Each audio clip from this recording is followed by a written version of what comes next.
Li Hufan conjugue la peinture monochrome et la sculpture in situ en explorant les propriétés des matériaux tout autant que la théorie et la critique.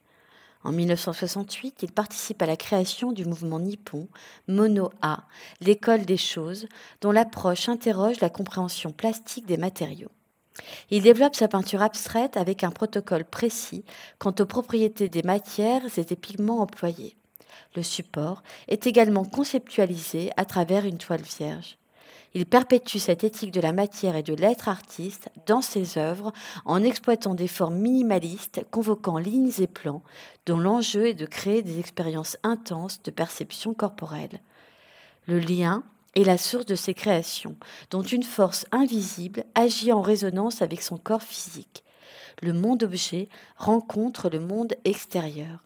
À chaque confrontation, une image différente émerge et engendre des constructions infinies. Ses œuvres sont vivantes et changent sans cesse d'aspect. Le temps et l'espace semblent contribuer à la création. C'est un véritable dialogue entre le monde intérieur et le monde extérieur. Le destin d'une œuvre d'art semble se trouver dans le rapport de ces deux forces. Ne devrait-on pas s'exprimer avec le minimum? Ne sommes-nous pas contraints de prendre conscience de notre corps et de nos sensations corporelles? Ne doit-on pas, en qualité de spectateur, apprendre à regarder le monde par lui-même, en étant plus attentif à la nature? Et l'artiste, ne devrait-il pas apprendre à se taire? Est-ce le ressenti qui importe en tout premier lieu, dans le premier instant face à l'œuvre? Sentir la présence de l'air et de l'espace à travers la respiration, n'est-ce pas faire œuvre? Le signe n'est-il pas mon corps qui peint?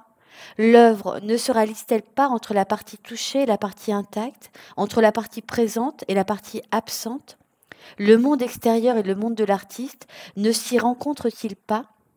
Li Hufan réalise dans son atelier ses peintures avec une économie de gestes et de présence, relevant de sa conception de l'être artiste qui définit de cette absence de besoin d'appliquer son autorité à toute la surface.